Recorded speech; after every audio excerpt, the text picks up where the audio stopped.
우리가 일상생활에 어떻게 도대체 마음을 써야 하는가? 결국 삶을 어떻게 마주하고, 어떻게 인식을 하고, 자각을 하고, 어떤 생각을 해야 하고, 어떤 판단과 결정을 내려야 하는가? 이런 부분에 대한 이 불교의 인신론적인 차원에서 살펴보는 시간을 갖겠습니다. 우리가 일상에서 보석 가게 앞에 서 있다고 합시다. 그러면 아주 반짝이는 이 푸른색 보석을 쳐다보면서 주머니에다 손을 집어넣고 그걸 바라볼 겁니다. 그리고 나서 어떤 사람은 그냥 지나갈 것이고 어떤 사람은 이것저것 만져볼 겁니다. 그러다가 어느 순간에 결정을 하고 또 그 가운데서도 어떤 사람은 그냥 포기하고 그냥 털어내고 길을 가기도 하고 어떤 사람은 그 가운데 보석을 골라서 구입을 하기도 할 겁니다. 이것은 매우 일상적인 우리의 삶이죠. 매 순간 우리는 이런 식으로 살고 있는 거죠. 사람을 마주해서도 그렇고, 꽃을 마주해서도 그렇고, 길을 가면서 산을 보는 것도 그렇고, 모든 이와 같은 일상적인 인식에는 대체로 몇 가지 단계를 받게 됩니다. 처음에 무심코 바라본다. 그리고 느껴본다. 그리고 그 느낌에 따라서 그 느낌을 쫓아서 과거의 한 장면, 내지는 여러 장면을 떠올려서 의미를 부여해 본다. 그리고 의미를 부여한 만큼 어떤 행동에 옮기거나 선택을 하거나 어떤 결정을 하거나 그런 일을 합니다. 이게 우리에게 매우 익숙한 일상입니다. 이것을 만약에 불법에 있어서 인신론적인 차원에서 본다면 오온의 도리로 설명을 할 수가 있습니다. 부처님께서는 이 오온 가운데에서 특히 수온과 상온에 대해서 육도 윤의 원인이고 모든 본래의 시작이다. 이렇게 말씀하십니다. 오온이라고 하면 색, 수상, 행시 이렇게 다섯 가지를 말하는 거죠.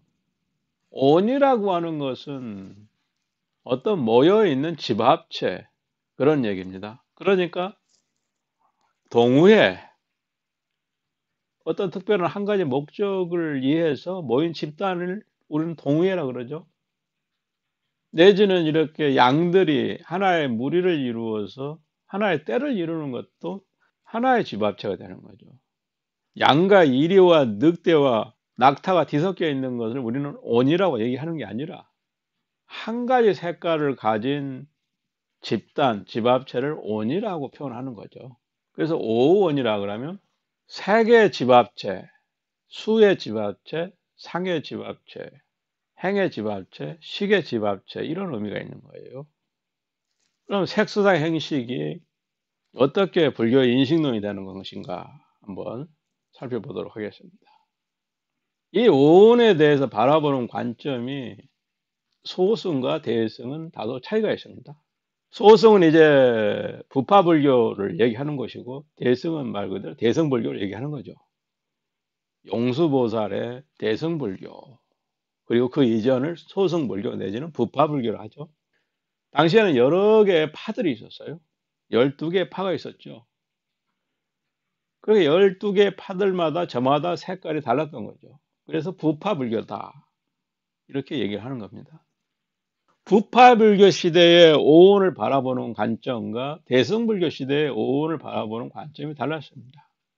다르다고 하는 것은 곧 해석하는 방법이 달랐다는 거죠. 이걸 잘 살펴야 되는데 부파불교 시대에는 물질과 사람을 구분을 했어요. 마음이라는 것은 있다가도 없고 죽으면 그만이죠.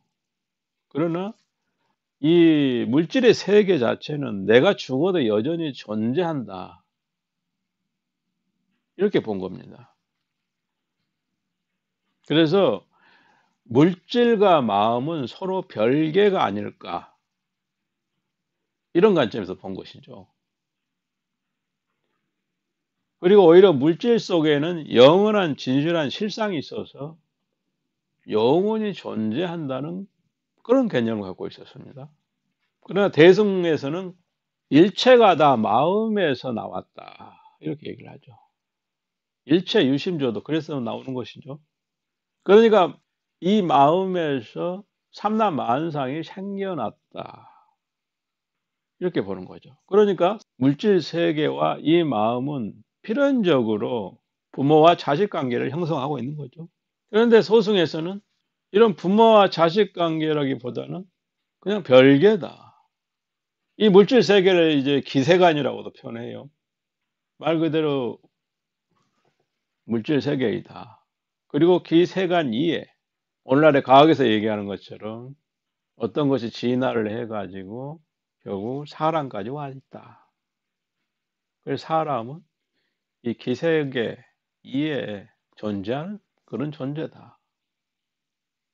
이렇게 소승불교와 대승불교에게서는 그 오온을 바라보는 관점의 차이가 있었어요. 그렇지만 둘 다 공통적인 부분도 있습니다. 소승에서도 이 오온을 곧 나를 구성하는 5가지 요소라 그랬어요. 우리가 나 자신 이렇게 얘기하죠. 나라고 하는 것을 오늘날에 있어서는 이 자아에 대해서 서양 철학과 의학에서 저마다 주장을 하고 있죠. 그러면 그러한 주장들이 이미 2500년 전에 부처님께서 역설하신 그러한 주장을 능가하느냐? 이 오온을 정의 내리는 그런 것에 대해서 한번 살펴볼 일이죠. 그래서 이제 색, 수상, 행시 이렇게 오온이 되는데 크게 나누면 이제 색과 마음이다. 이렇게 얘기할 수가 있어요. 나를 이루는 구성 요소는 색과 마음 이 2가지다. 수상, 행식은 다 마음이 해당된다고 보는 거죠.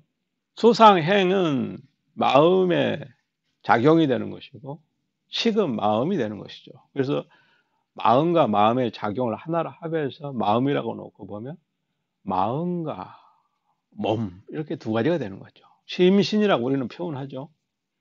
결국 오는 심신을 나타내는 거예요. 그런데 여기서 심은 이제 마음이고 몸은 색이 되는데 이 색을 이루고 있는 것이 뭐냐? 색의 구성 요소는 지수화풍이다. 이게 이제 고대 인도 철학이죠. 철학 내지는 과학이라고 해야 맞겠습니다. 지수화풍으로 색이 이루어지고 더 나아가서 수상 행식도 이루어져 있다. 이렇게 보는 거죠. 수행자는 마치 이 오온을 다 끊어 없애야만이 열반에 이르고 부처님의 깨달음에 이를 것이라는 착각을 하는 것이 있습니다. 이 색수상 행식을 모조리 멸하여 없앰으로써 비로소 진정한 이 석가의 깨달음에 이르는 것이 아닐까 이런 생각을 할 수도 있다는 것이죠. 바로 이런 문제 때문에 이 오온에 대해서 살펴봐야 되는 겁니다. 이 오온이라는 것이 그러면 오온 자체가 번뇌라고 할 수 있는가 없는가 여기서부터 살펴봐야 되는 거죠. 만약 번뇌라고 한다면 악이 되는 것이죠.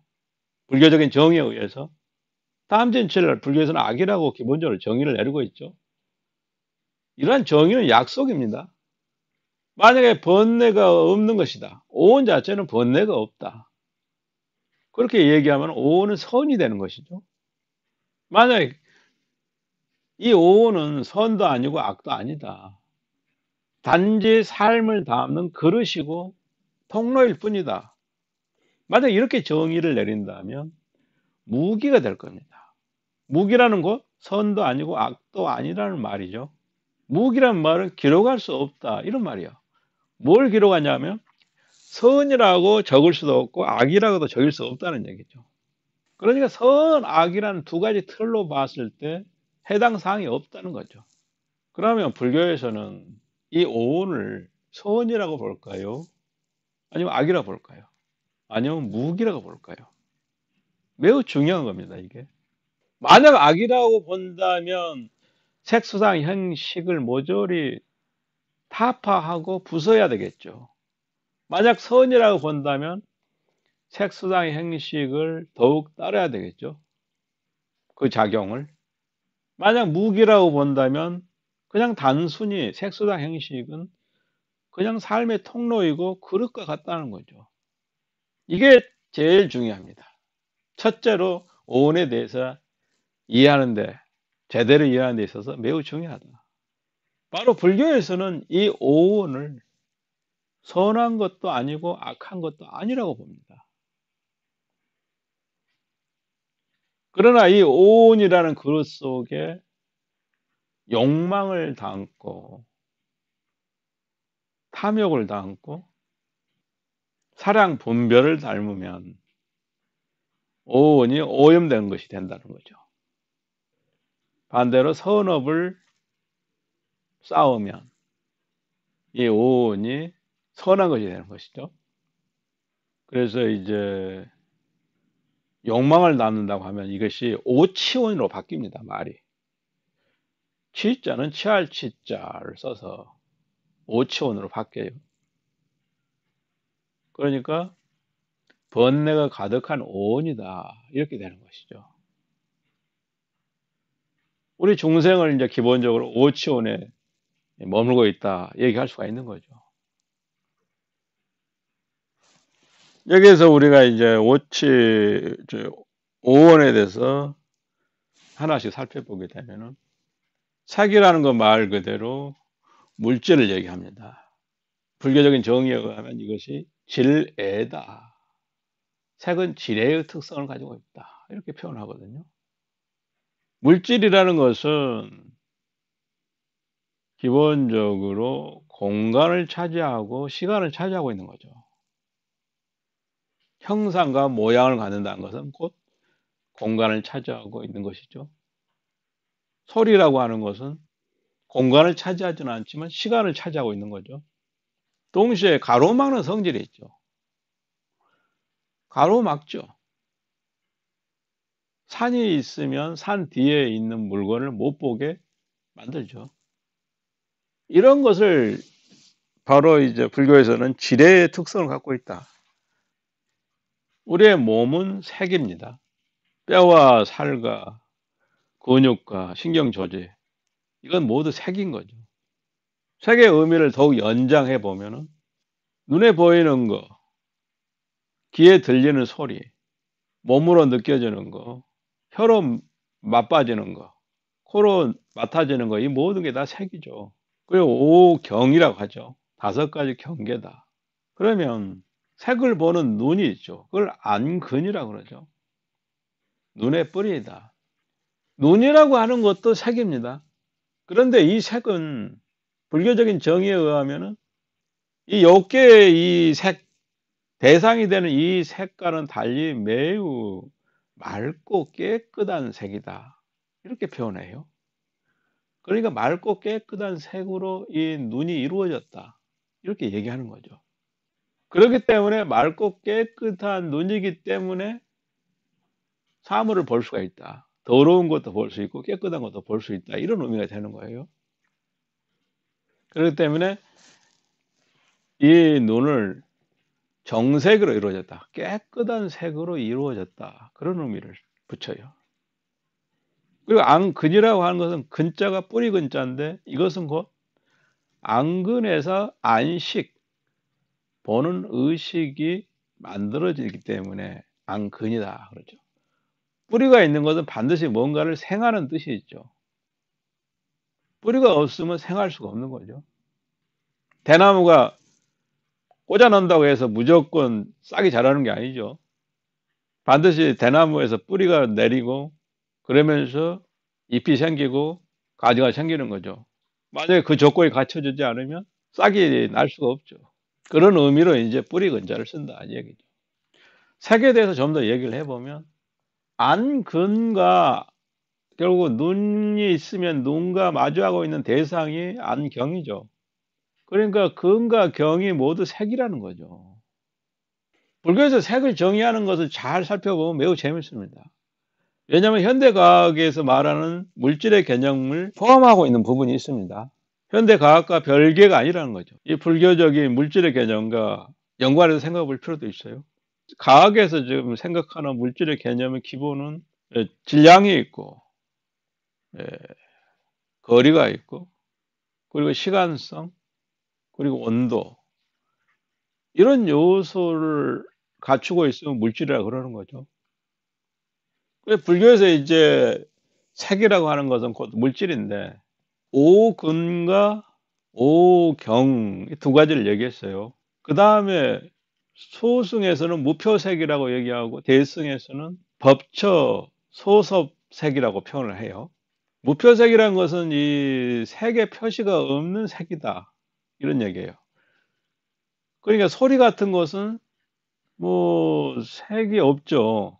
근데 지금 소리를 얘기하는 건 아니에요. 왜냐하면 이미 오근에서 이근 귀에 관련돼서 소리가 대상이 되고 있잖아요. 그래서 오근 오경을 제한 무표색을 얘기하는 거죠. 어떤 그렇게 표현이 되지 않는 색이다, 이런 의미예요. 그게 추상적인 색이란 얘기죠. 그걸 이제 대승에서는 법처 소섭색이라 그러는데, 법처에 포함된 색이다, 이렇게 얘기하는 건데, 법처라는 것은 이제 12처를 가운데 법처가 있는 거죠. 아니비설신이 그럼 6가지죠. 그게 이제 반대가 색성의 미촉법 해서 12가지 되죠. 그럼 거기서 법이 이제 법처라는 거예요.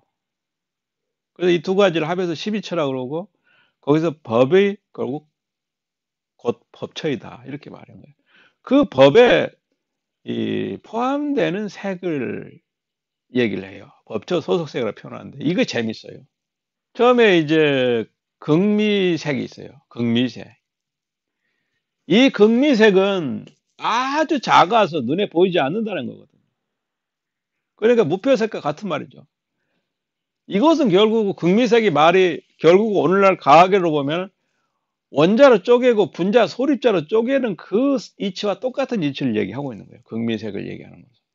아주 극히 미세하게 쪼개서 눈으로 볼 수 없는 색, 그걸 극미색이라고 그러는데 곧 원자를 얘기하는 거죠. 분자 소립자, 중성자 양성자를 얘기하는 거죠. 그 다음에 이제 극형색이라고 있는데, 여기서는 이제 색깔, 빨주노초 파란 뭐 이런 색깔, 이 색깔을 아주 극미하게 쪼개서 볼 수 없는 단계까지 이런 그런 모습을 말하는 거예요. 그러니까 옛사람들의 개념이 조금 지금 사람은 다를 수도 있는데, 예를 들어서 식물에서 아니면 강물에서 푸른색만 이렇게 축출을 했다고 합시다. 그러면 그것이 색이 되는 거예요. 색의 의미가 되는 거죠. 그걸 극미하게 쪼갰을 때는 그 색이 보이지 않는 거죠. 푸른색이 안 보이는 거죠, 눈에. 이제 이런 의미로 극형색을 얘기해요. 그 다음에는 이제 개체에 관련된 색을 얘기하는 건데, 이제 이런 개념은 매우 불교적입니다. 계율을 받고 하게 되면은 몸에 개체가 생긴다 했어요. 그래서 본능적으로 다른 사람들은 아무 반응이 없는데 이 사람만 괜히 이 멀미를 일으킨다든가 현기증을 일으키는 거죠. 그러면 그 사람은 육체적으로 봤을 때는 아무 문제가 없어요. 그런데 그 사람에게는 다른 사람에게 없는 개체가 있기 때문에 그 개체가 청탁을 마주함에 따라서 반응이 달라진다는 얘기죠. 반면에 또 이런 경우도 있어요. 이제 어떤 경우는 뭐 약물에 중독되거나 아니면 몸에 이상 상태가 오거나 뭐 이래가지고 갑자기 다리 2개로 보인다든가 아니면 헛것이 막 보이는 거예요. 그런 것도 색의 범주에 포함하고 있어요. 그리고 다른 한편으로 이제 깊은 선정 산매 속에서 보이는 색이 있죠. 때로는 거물도 보이기도 하고 산도 보이기도 하고 색들이 어우러진 신비로운 광경이 보이기도 하고 이런 색도 있는 거예요. 정과색이라고 하죠, 이런 걸. 선정의 결과로 생겨나는 색이다, 이런 의미가 되는 거예요. 이와 같은 것을 모두 다 색이라 한다.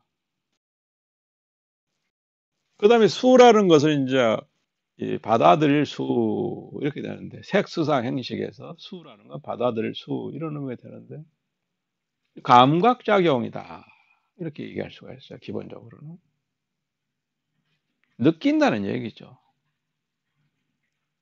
이게 매우 중요합니다.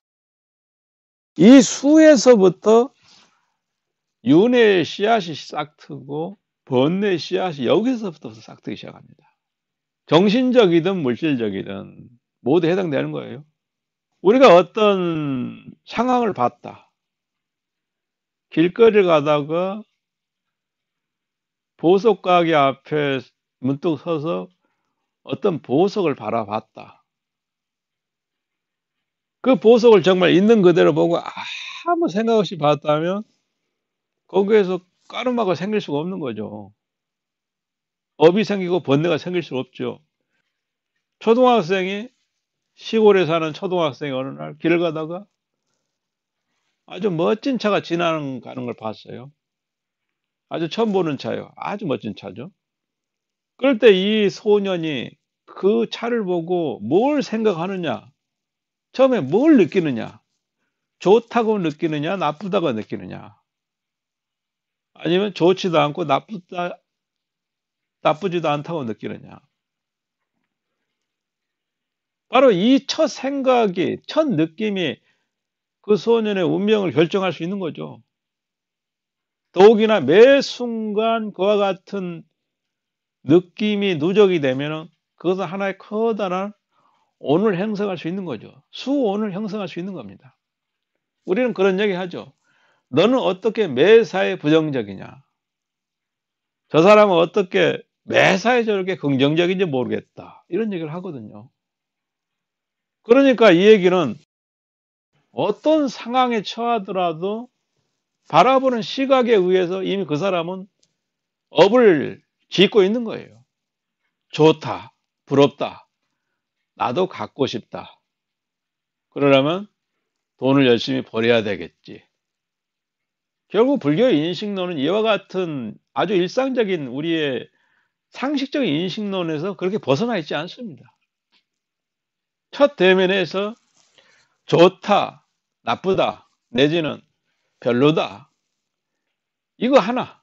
바로 이 느낌이 그 사람의 까르마를 결정하는 가장 최초의 단서가 된다. 실마리가 된다. 이렇게 말할 수 있다는 거죠.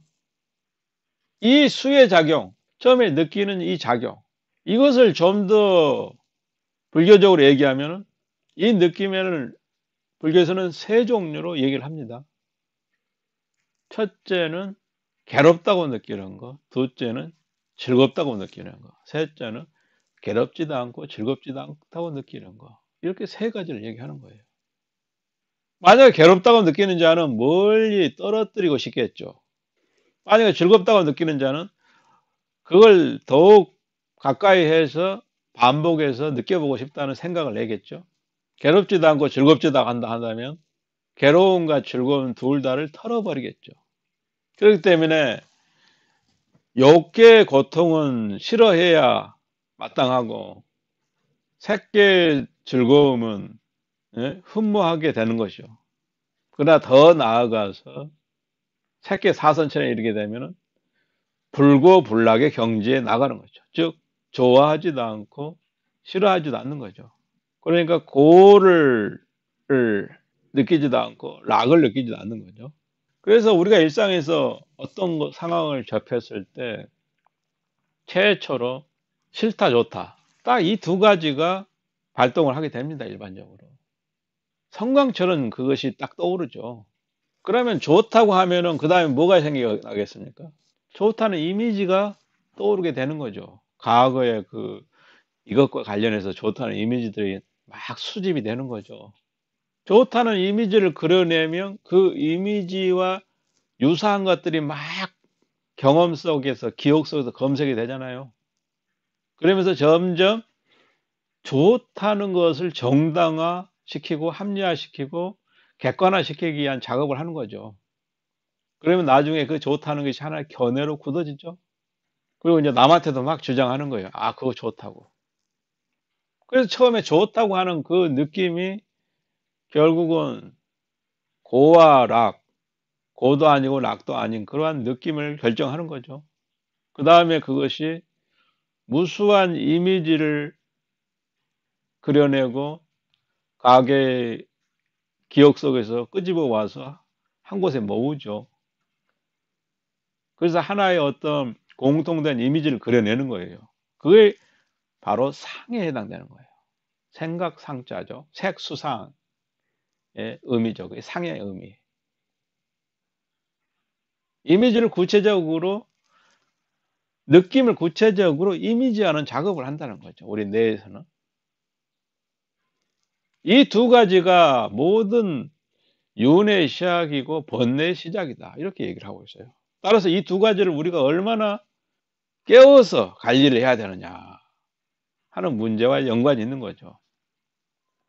이 두 가지를 깨워서 관리하지 못하면 결국 육도를 벗어날 수 없는 사필 규정으로 업식을 지어서 그 업식에 따라서 중후심 상태에 이르러서는 반드시 그 가보에 따라서 떨어질 수밖에 없다. 이런 얘기가 되는 것이죠.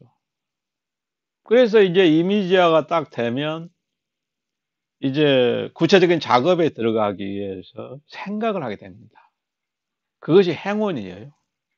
행한다고 하는 것은 일반적으로 이제 오온 가운데 나머지를 제외한 것을 행원이라고 표현하는데 그만큼 그 뜻이 광범위하다는 얘기입니다. 그렇지만 이걸 간단하게 얘기하면은 결국은 이것을 얻기 위해서 어떻게 행동하고 어떤 판단을 내리고 뭘 꿈꾸고 바라고 욕망할 건가 이런 것이 다 이 행에 해당되는 거예요. 한마디로 얘기하면 조작을 하는 거죠. 조작을 하려면 생각을 하게 돼 있어요. 불교에서는 이 생각 사자가 조작한다는 의미와 통합니다. 이 생각이라는 것 속에는 많은 말이 들어있죠. 좀 더 생각해 보고 얘기하자. 우리는 그렇게 얘기하죠. 좀 더 생각해 보고 내가 답을 말해 줄게. 좀 더 생각을 해 보고 행동에 옮기자. 계획을 실천하자. 그런 얘기도 하죠. 따라서 이 생각 자체도 우리가 애초에 얘기한 것처럼 생각 자체는 선도 아니고 악도 아니라고 얘기했어요. 무기다 그랬어요. 그런데 그 생각을 나쁜 생각 쪽으로 쓰면 나쁜 생각을 하게 되는 거죠. 범죄로 이어지는 거죠.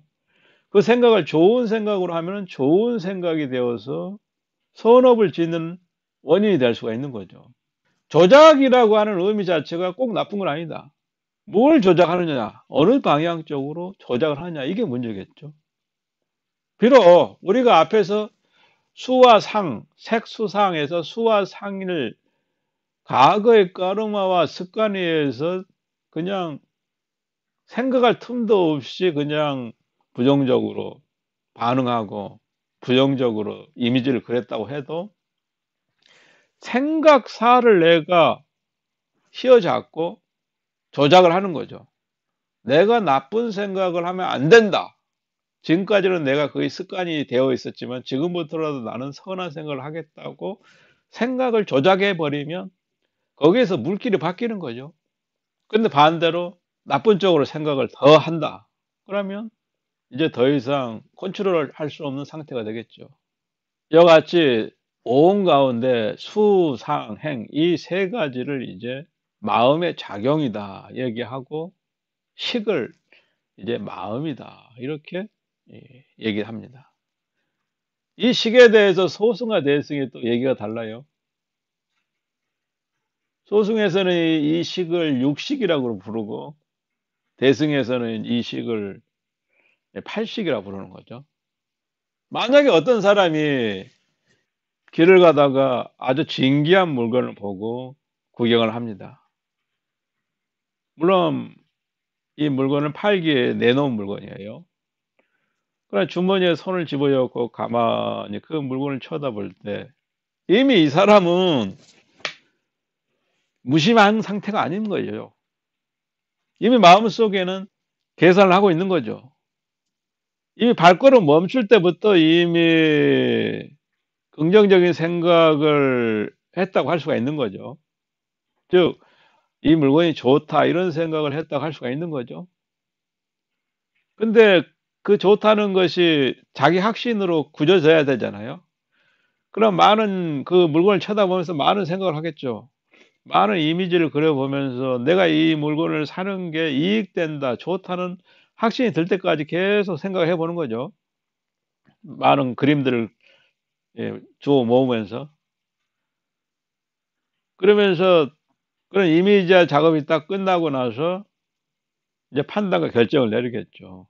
그러면 처음에 이 사람이 길을 가다가 멈추어 섰는데 모든 사람이 멈추어 서진 않거든요. 어떤 사람은 그걸 힐끔 쳐다보고 그냥 지나가요. 근데 어떤 사람은 멈추어 서는 겁니다. 이 차이는 어디서 오는 걸까? 당연히 과거에서 오는 거죠. 그 사람의 기질과 관련해서 과거의 경험과 그리고 과거에 욕망했던 거, 소망했던 거, 꿈꿔왔던 거 이런 거가 연관이 있는 거죠. 그 더 나아가 전생과 연관이 있는 거죠. 우리는 그걸 다 헤아릴 수도 없어요. 다만 금생을 뒤져봐서 그 원인이 될 만한 거 없을 때 우리는 전생의 원인이다 이렇게 얘기하는 거죠. 그러니까 주머니에 손을 넣고 그 물건을 쳐다볼 때 이미 모든 게 결정이 되어 있는 거예요, 사실은. 습관이라는 것은 바로 지금의 습관도 포함이 되지만 금생에 태어나서 지금까지 살아온 습관도 포함이 되고 더 나아가 전생의 습관, 그 전생의 습관도 다 포함이 되는 거죠. 그런 다급성의 습관들은 하나의 종자가 되어서 인연의 때가 오기를 기다리는 거죠. 때가 안 오면 아무런 힘이 없어요, 그것들은. 근데 때가 와서 인연과 화합을 하는 순간 갑자기 돌변하는 거예요. 어떤 여자가 평소에는 아주 순하고 고분고분하면서 남자친구 말에 아주 잘 따릅니다. 남자친구가 몹시 이 성깔이 좀 거칠고 자기 마음에 썩 들지 않아도 평소에는 가만히 있어요. 그리고 수긍해요. 순응하고. 그런데 어느 순간에 이 여자 앞에 아주 멋진 남자가 또 나타난 거예요. 딱 나타나서 프로포즈를 한다면은 이 여자는 이전에 남자친구를 곧장 발로 차내버릴 거랍니다. 한치의 망설임도 없이 곧장 발로 차내버릴 거래요. 이와 같은 거죠. 이 아래의식의 종자가 눈을 뜨고 바깥으로 튀어나올 때는 이와 같다. 그때 가면 그 세력은 누구도 막지 못한다. 그래서 우리는 평소에 잘해라는 말을 자꾸 쓰나 봅니다.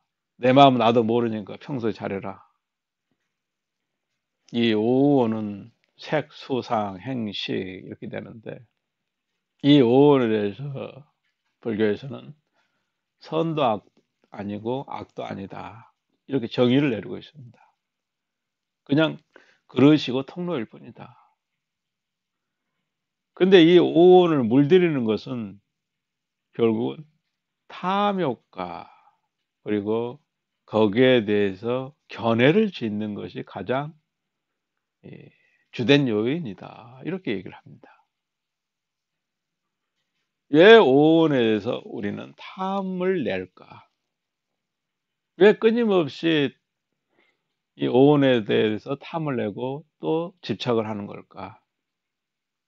이 이치는 마치 아레아식에서 만물이 생겨난다고 얘기했습니다. 일체 만물이 예? 삼라만상이 모두 이 아리아식에 생겨난다. 그러면 아리아식의 입장에서는 삼라만상이 모두 자식인 거죠. 따라서 부모와 자식이 떨어지면 서로 그리워하고 서로 향하고 눈을 빼앗기고 마음을 빼앗기는 건 당연한 이치겠죠. 중력의 법칙처럼 오원의 이치도 이와 같다고 봅니다. 그래서 특히나 이제 그 시초가 되는 것은 바로 색수상 형식에서 처음에 느낄 때 느끼고 나서 이제 이미지화 하는 거죠. 막 여러 자료를 끌어당겨서 이미지화 합니다. 구체화하는 작업을 하는 거죠. 그런 작업을 하고 나서는 이제 견해가 생기는 거죠. 견해는 곧 행동이고 조작의 의미가 있다고 얘기했어요. 그리고 그것은 다시 과거의 업보와 연결이 되어 있다. 우리가 이러한 몸을 받고 이러한 성격을 가지고 태어난 것 자체가 업보에 의한 몸을 벗어나 있지 않는 것이죠. 이게 업보신이라고 얘기하는 거죠. 업보의 몸이다. 실제로 현실에서는 이제 색수상 행식 이 오온이 동시에 작용을 하죠. 아주 즉각적으로 동시에 작용을 합니다. 그래서 놓치기가 쉽습니다. 그러나 우리가 만약에 선정과 지혜를 평소에 잘 익혀간다면 이러한 작용들을 가로채서 이 방향을 돌릴 수 있고 이 선한 쪽으로 조작을 할 수가 있고 수상, 색수상에서 수의 단계에 이르러서 벌써 선한 마음을 내고 선한 자각을 내어서 모든 상황을 바꿀 수 있을 것입니다.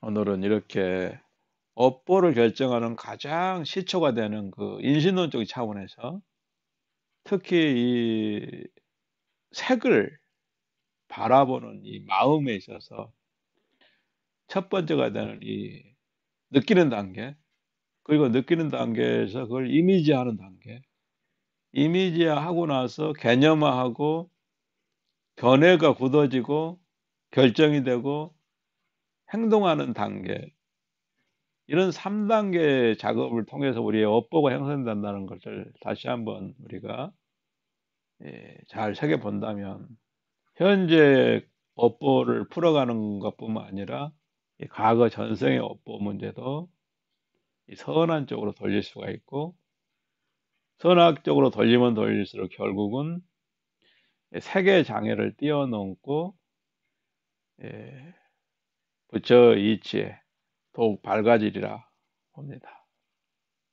바로 이런 이유 때문에 부처님께서도 수와 상은 모든 업의 근본이며 모든 번뇌의 시작이고 윤회의 출발점이다. 이렇게 말씀하신 것이라고 봅니다.